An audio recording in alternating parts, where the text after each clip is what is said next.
Tok tok tok. Assalamualaikum. Waalaikumsalam. Kamu kalau nggak salah yang mau kerja jadi pembantu di rumah saya ya? Iya bu, bener banget.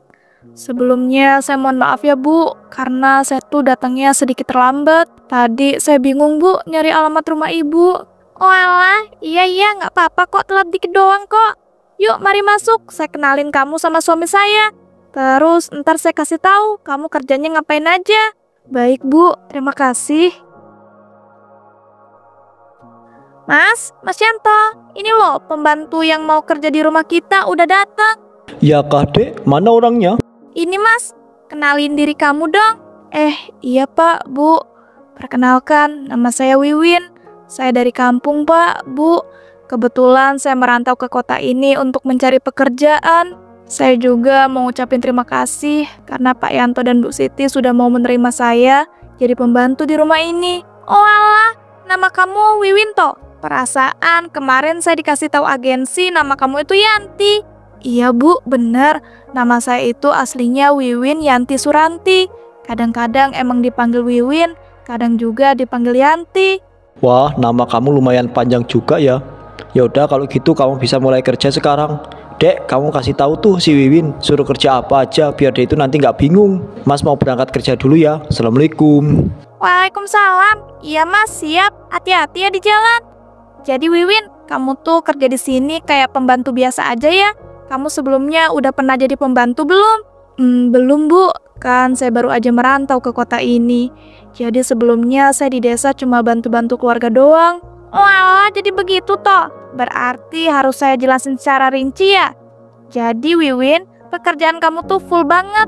Dari masak, nyuci piring, nyuci baju, bersihin rumah, belanja. Itu juga tugas kamu. Karena saya itu emang nyari pembantu yang full kerjanya. Kamu udah dikasih tahu kan sama pihak agensi? Iya bu, saya sudah dikasih tahu kok. Baguslah kalau kamu sudah dikasih tahu. Kalau gitu kamu bisa mulai kerja besok aja deh. Kamu pasti juga capek kan? Yuk saya anterin ke kamar kamu. Nah, ini dia kamar kamu. Kamu beresin aja dulu itu barang-barang kamu. Baru istirahat. Supaya pas besok kamu mulai kerja, badan kamu bisa sehat dan fit. Baik bu, terima kasih ya. Kalau gitu saya mau beresin barang-barang saya dulu. Iya, sama-sama. Ya udah, kamu beresin aja dulu itu barang-barang kamu. Saya juga mau belanja sayuran dulu. Akhirnya tuh majikan pergi juga. Padahal rumahnya tuh besar loh. Tapi kok aku dikasih kamar yang kecil ya? Mana mah cuma kipas doang yang ada di kamar ini. Harusnya kan dikasih AC gitu loh. Jadi orang kaya kok pelit banget sih sama pembantu sendiri. Aku kira kerja jadi pembantu itu bakal dikasih fasilitas kamar yang benar-benar bagus. Ternyata biasa aja. Mana nggak ada cerminnya lagi di kamar. Sial banget sih aku dapat majikan yang pelit. Udahlah, mending aku beresin barang-barangku dulu. Habis itu aku mau istirahat sambil main HP.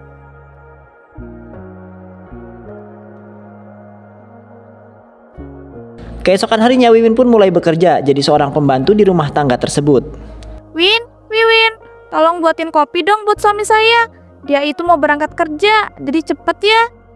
Iya bu, siap. Tuh majikan gak lihat apa ya aku lagi masak. Kenapa nggak dia aja sih yang buatin kopi? Toh juga dia lagi nggak ngapa-ngapain. Ya udahlah, aku jeda dulu ini masaknya. Mending aku langsung buatin kopi aja daripada ntar aku kena marah kan. Win, gak jadi deh. Suami saya udah berangkat kerja duluan. Kamunya sih kelamaan bikin kopinya. Gak jadi toh bu. Maaf ya bu, tadi saya lagi masak. Jadi saya jeda dulu masaknya, baru buat kopi. Oh alah, pantesan aja. Besok-besok kamu bangun lebih pagi ya Win. Soalnya suami saya itu berangkat kerjanya pagi banget. Jadi kalau bisa kamu itu pagi-pagi udah selesai masak, terus kalian buatin kopi buat suami saya. Oh iya, itu baju-baju kotor udah numpuk dicuci ya. Jangan lupa kamu pisahin mana baju yang benar-benar kotor dan mudah luntur. Baju yang benar-benar kotor kamu cuci pakai tangan ya. Dan kalau baju yang mudah luntur kamu kucek aja. Untuk baju-baju yang nggak mudah luntur dan nggak terlalu kotor bisa kamu cuci di mesin cuci. Duh ya ampun, nih majikan banyak banget deh maunya. Udah nyuruh bangun lebih pagi, nyuci baju dibuat ribet. Padahal kan tinggal dimasukin semua di mesin cuci. Apa salahnya coba? Wiwin, kamu kok malah ngelamun sih? Kamu lagi kenapa? Lagi ada masalah kah? Enggak kok Bu. Saya nggak lagi ada masalah juga. Cuman saya tuh lagi mencermati semua omongan Ibu tadi. Oh alah, jadi begitu toh. Gimana? Kamu udah paham kan sama semua omongan saya tadi? Iya Bu, saya paham kok. Besok-besok saya harus bangun pagi untuk nyiapin sarapan dan buatin kopi buat suami Ibu. Terus untuk nyuci baju harus dipisahin. Mana yang paling kotor dan yang nggak terlalu kotor. Dan mana yang mudah luntur. Bagus. Ternyata kamu cepat tanggap juga ya. Ya udah kalau gitu, saya mau pergi arisan dulu. Oh iya, jangan lupa beresin rumah juga ya. Disapu sama dipel juga. Sama kalau ada debu dibersihin. Iya Bu, siap.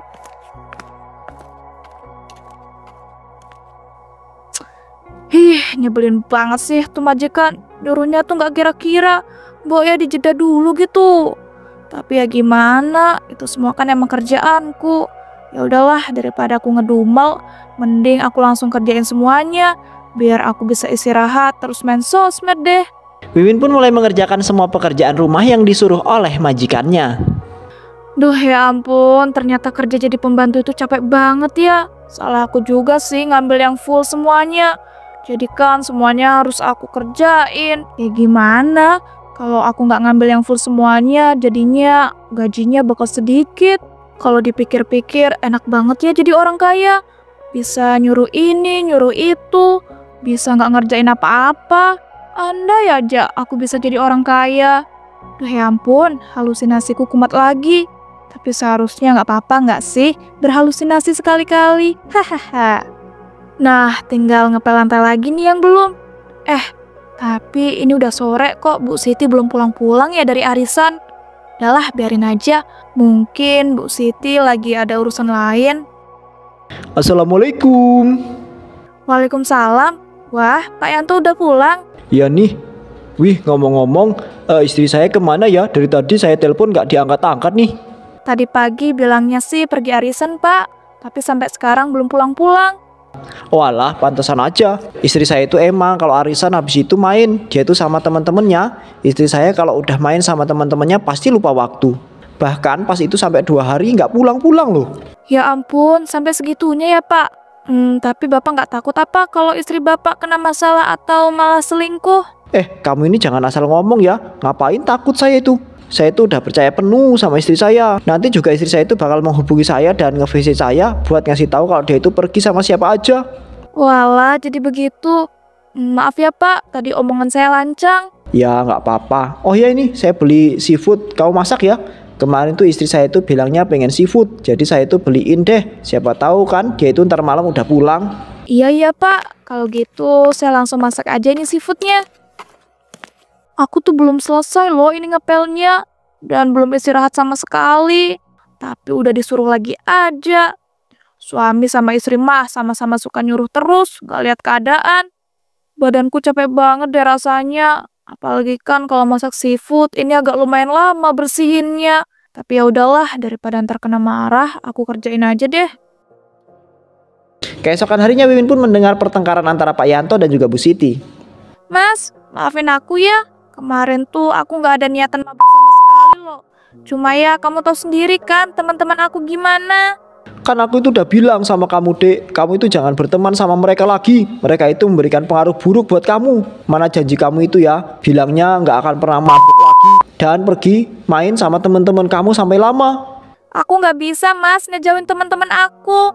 Mereka itu kan yang selalu ada buat aku. Bahkan ketika dulu kamu pernah selingkuh, aku ya cuma bisa cerita sama mereka. Dek, Mas kan udah bilang masalah perselingkuhan itu jangan dibahas lagi. Mas juga kan udah minta maaf loh berkali-kali dan janji nggak akan mengulangi lagi. Udah Mas tepatin janji kan sekarang Mas itu nggak pernah selingkuh lagi. Ya ampun, ternyata Pak Yanto pernah selingkuh toh. Aku baru tahu loh, ternyata rumah tangga mereka ini ngeri-ngeri sedap ya. Udah suaminya pernah selingkuh, istrinya kalau main lupa waktu bahkan suka mabuk. Hahaha, lucu banget deh. Aku kira rumah tangga mereka itu adem ayem gak ada masalah. Balik ke percakapan Pak Yanto dan juga Bu Siti. Iya Mas, aku tahu kok. Kamu udah janji dan gak selingkuh lagi. Tapi tuh aku masih trauma. Aku tuh butuh cerita Mas sama teman-teman aku. Jadi apa salahnya coba? Nggak ada salahnya dek, tapi kan kamu itu jangan sampai lupa waktu dan keseringan mabuk itu nggak baik loh. Katanya mau punya anak, kalau kamu keseringan mabuk kamu susah hamilnya. Iya juga ya Mas, maafin aku ya. Aku nggak kepikiran sampai situ. Aku janji deh, kali ini aku bener-bener bakal ngebatas sendiri buat ketemu sama teman-teman aku. Kali ini janji kamu itu benar-benar bisa dipercaya nggak? Ntar udah janji tapi malah diingkarin lagi. Iya Mas, aku janji. Beneran deh kali ini aku nggak bakal ngingkarin lagi. Yah, nggak seru. Apaan coba bertengkar cuman kayak gitu doang. Setidaknya pecahin barang-barang apa kek biar makin seru. Dan marah-marah sambil ngebentak kan bisa. Ini malah cuma saling minta maaf dan janji doang. Udah lah, mending aku belanja aja. Soalnya beberapa stok sayuran di kulkas udah pada habis. Ntar kalau Bu Siti tahu, aku malah kena omel lagi. Udah lah, langsung belanja aja. Beli di tukang sayur aja apa ya? Soalnya kan sama-sama komplit juga yang dijual. Daripada jauh-jauh ke pasar atau ke pusat pembelanjaan kan. Lagian juga cuma beli sayuran doang.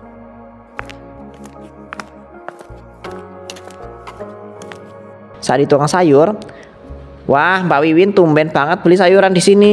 Iya nih Pak Tono, soalnya cuma mau beli beberapa sayuran doang. Walah, ngomong-ngomong gimana Mbak Wiwin kerja di rumahnya Bu Siti dan Pak Yanto? Enak nggak? Mereka itu terkenal baik loh di sini.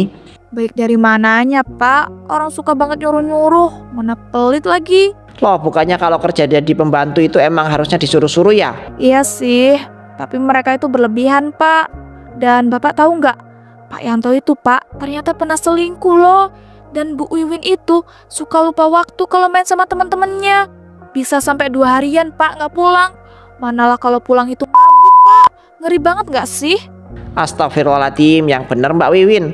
Rasanya saya itu kurang percaya deh. Soalnya kan mereka itu terkenal suami istri yang adem, ayem, nggak pernah ada masalah gitu. Pak Tono ini aneh banget sih. Masa nggak percaya sama saya? Saya itu loh Pak tinggal serumah sama mereka.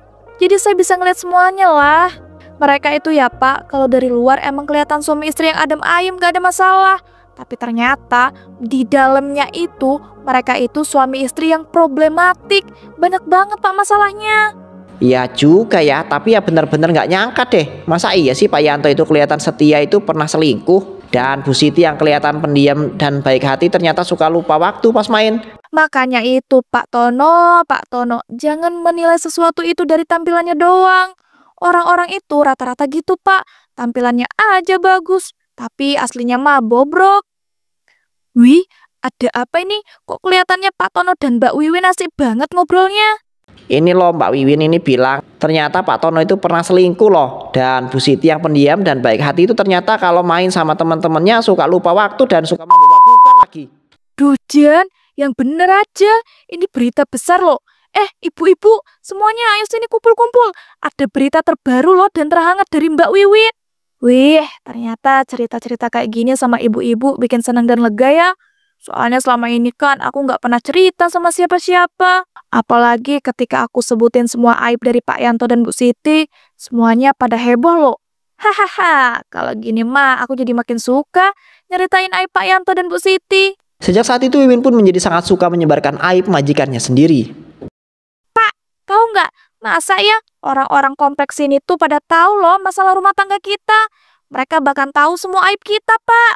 Ya Bu, Bapak juga heran mereka tahu dari mana ya. Padahal kan kita itu nggak pernah cerita-cerita. Bapak juga setiap pulang kerja selalu disindir sama orang-orang yang ada di komplek ini.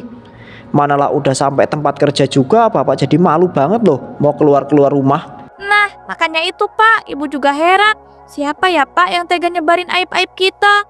Ibu juga merasa terganggu banget loh Pak, sering disindirin. Jadi males kalau mau keluar-keluar rumah. Apa jangan-jangan yang nyebarin itu si Wiwin ya Pak? Soalnya kan kejadian kayak gini tuh ada setelah dia kerja di sini. Dan kalau dipikir-pikir nggak ada orang lain Pak yang bakal tahu aib-aib kita selain dia. Ya juga sih Bu, tapi kita itu nggak boleh asal nuduh. Kita harus cari tahu nih. Soalnya ini kan udah menyangkut harga diri kita juga Bu. Kita jadi nggak dihormatin dan nggak dihargai lagi di sini. Oke Pak, kalau gitu mulai besok kita selidiki si Wiwin dulu aja. Soalnya beberapa minggu ini dia juga sering banget belanja di tukang sayur. Ya Bu, boleh. Keesokan harinya secara diam-diam Pak Yanto dan Bu Siti pun mengintai Wiwin yang sedang berbelanja di tukang sayur. Wah, akhirnya Mbak Wiwin datang juga. Kita semua udah nungguin Mbak Wiwin nih buat dapat berita terbaru tentang rumah tangganya Pak Yanto dan Bu Siti. Wah, kebetulan bapak-bapak dan ibu-ibu, saya punya berita bagus banget loh. Saya tuh lagi batuk beberapa minggu ini, tapi nggak apa-apa kok. Saya bakal tetap cerita aib-aib majikan saya. Dengan sangat marah, Pak Yanto dan Bu Siti pun menghampiri Wiwin. Dasar kamu ya, pembantu kurang ajar. Kami itu sebagai majikan kamu, salah apa sih? Kok kamu tuh tega-teganya menyebarkan aib majikan kamu sendiri? Ya Wiwin, bener banget. Kita tuh ada salah apa sih sama kamu? Kita itu udah jadi majikan baik loh. Buat kalian ya bapak-bapak dan ibu-ibu, kalian tuh kurang kerjaan tahu nggak? Gimana sih malah mau-maunya loh dengerin si Wiwin ini nyeritain aib majikannya sendiri. Coba bayangin kalau kalian yang ada di posisi saya dan istri saya, apa kalian itu bakal terima dan diem aja kalau aib-aib kalian itu diceritakan sama pembantu kalian sendiri? Udah mending sekarang kalian tuh semua bubar. Pak Yanto, Bu Siti, saya bisa jelasin. Saya tuh nggak nyeritain aib kalian kok. Apalagi yang mau dijelasin? Orang udah jelas-jelas loh. Kami lihat langsung. Kamu tadi mau cerita aib-aib kami lagi kan? Udahlah Pak, kita pecat aja nih orang nggak tahu diri. Iya dek, ngapain kita itu mempertahankan pembantu yang nggak tahu diri ini? Mulai sekarang Wiwin, dengar ya, kami pecat. Silahkan pergi dari rumah kami sekarang juga. Kamu juga kami akan laporkan ke pihak agensi kamu ya, supaya mereka itu nggak bakal nerima kamu dan mencarikan kamu majikan lagi. Pak, Bu, saya mohon jangan pecat saya. Saya menyesal Pak, Bu. Menyesal sekarang tuh nggak ada gunanya Wiwin. Cepat, kamu beresin semua barang-barang kamu dan pergi dari rumah kami. Akhirnya Wiwin pun dipecat dan ia berniat untuk pulang kampung. Duh, sial banget sih aku. Pak Yanto sama Bu Siti kok berlebihan banget ya. Padahal kan aku cuma cerita-cerita doang. Masa gara-gara itu aku dipecat? Mana aku juga dilaporin sama agensi. Jadi aku udah nggak bisa ke sana dan dapat kerjaan lagi jadi pembantu. Mana batukku makin parah dan sakit. Ini sama sekali nggak ada yang mau nolongin aku apa ya? Aku udah nggak ada uang lagi loh. Aku bingung banget. Apa aku harus ngemis aja ya? Sejak saat itu pun, Wiwin jadi seorang pengemis dengan penyakit batuk-batuk yang tak kunjung juga sembuh.